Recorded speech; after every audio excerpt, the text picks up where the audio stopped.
And we're back. Welcome back to yet another episode of Singular, where we, of course, discuss male pop performance in our new compact, yet Fulfilling. Bite size, Bite size. but no less packing in the flavor. or funky aftertaste. Or funky aftertaste. What The kind of gift that keeps podcast on is giving. this? Oh my Yeah. God. Joining you, as usual, the legendary Dr. Vincent Stevens, In the flesh. Monsignor Eric Olson, The body of Christ. the host, Anyway. and me, Susan Lombardi Verticelli. This one. That's the one. Monsignor? Sure. So, as you know, or maybe you don't know, but I think the word is out. Singular has been rebooted. We are back with all new episodes that cover additional, expanding our expertise into new categories in the Grammy.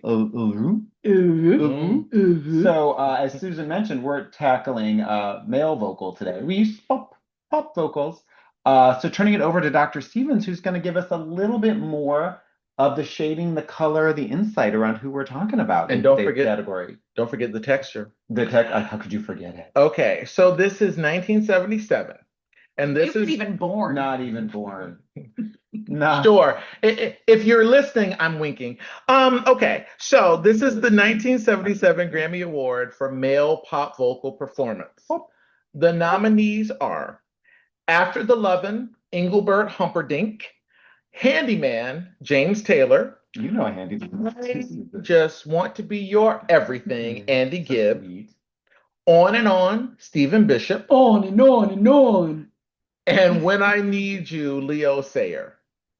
So, with those 5 nominees, we're going to do Eric, Susan, and myself, and then we will chat, and then we'll tell you who won. So, Eric, who is your favorite? Oh my gosh. Well, you might see, my sunny disposition, my pink glow, would all say like joy and flowers and candy. I really struggled with this one to pick who my favorite was. Part of it is, like song choice here.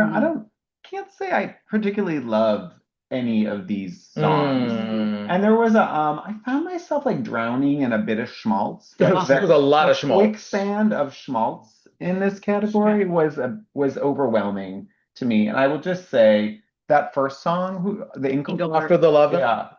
No, thank you. To say to somebody, we made love, and now I can say I still love you, is one of the least romantic things It is. that you could ever say to somebody. So I didn't pick that one.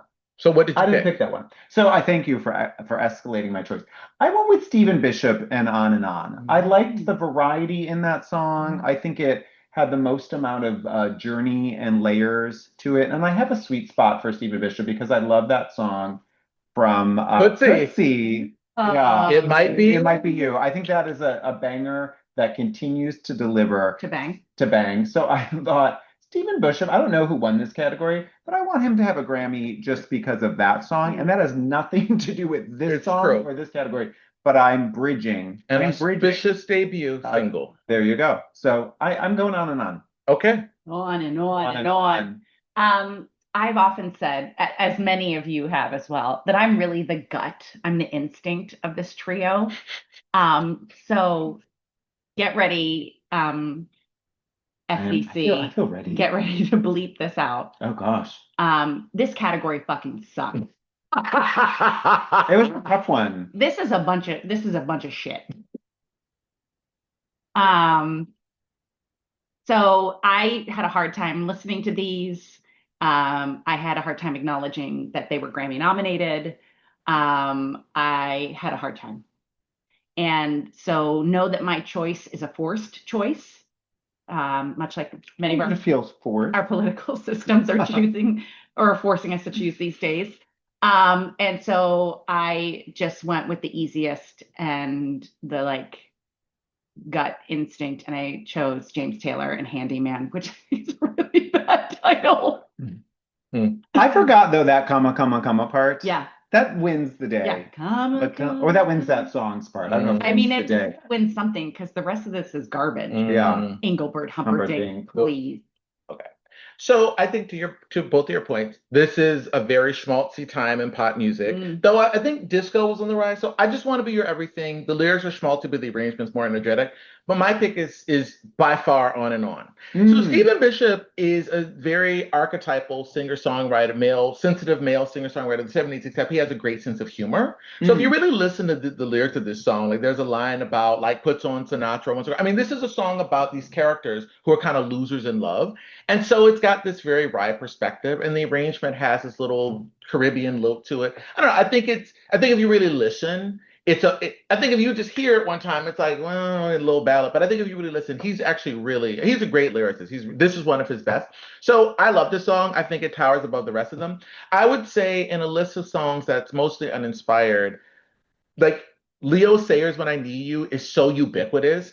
You know what it can't is? escape that song. It's a schmaltzy song that totally, I actually think it's totally sincere, totally owns what it is. That doesn't necessarily make it a great song, but I will say it is the one song on this that has been covered. Luther Vandross has covered this. Randy Crawford a lot of people have covered it. So I would say it is considered a bit of a standard from the late 70s. Well, the good thing, that song has built-in tension and release. Oh yeah. And it knows how to escalate the emotion in a way that feels natural while forced at the same Yeah, I time. mean it's like a power ballad almost. Yeah, and it works, but it's so schmaltzy. It's so schmaltzy. Yeah. I mean, it's one of those songs. It's sort of like "You Light Up My Life." The first few I thought bars, that as I was listening, I was like, they heard that song and then wrote this song. Which came first, they actually? came out in the same year, 1977. Yeah. But it's like you hear that song builds and you get to the chorus and you're like, oh, I hate that. I like this. I want to hear Luther's version.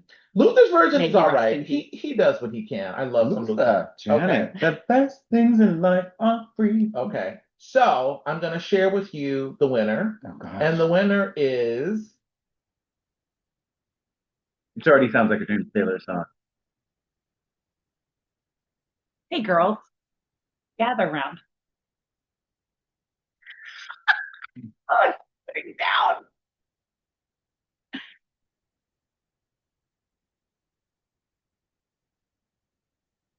all right. Enough of that. Bring your circuit breaker to the table, Okay. James Taylor. So this is actually a cover of an R&B song from like the 1960s. And when I think R&B, I don't think James Taylor. I think at this point, this was the same year that I think the album JT came out. So that was like that was a very big album for him. So I just think he had a lot of commercial momentum. He's the most established person here. I mean, Engelbert Humperdinck started recording early, but whatever. So I think this was still recording and touring. according to Wikipedia. Wikipedia.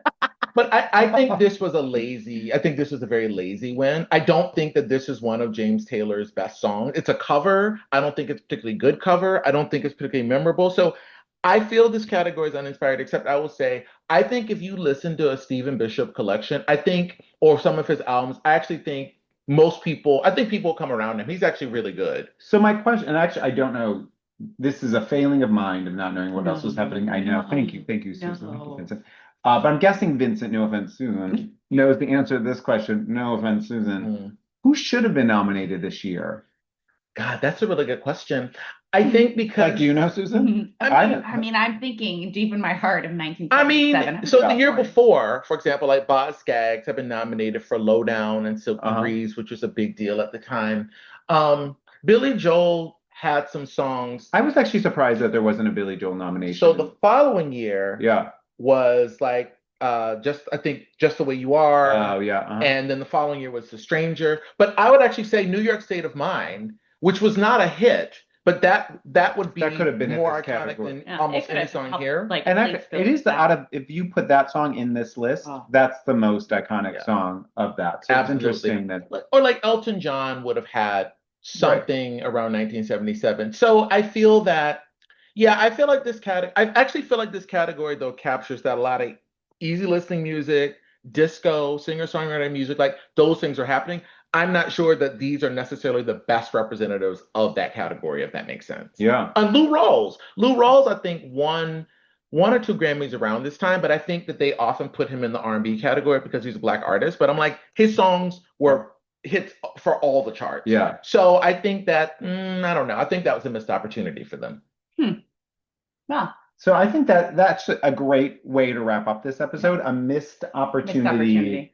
not for you, listener, No. not for us, No. Not for us. podcasters, but for 1977 and the Grammys. Yeah. That Do we better. Do better, Grammy. do better. So this has been yet another episode of Singular. Don't forget to click like and subscribe down below. And don't forget to ring that bell to get all your notifications. Once again, from Eric, Vincent, and myself, it's been a joy spending this time with you. Ciao. Ciao.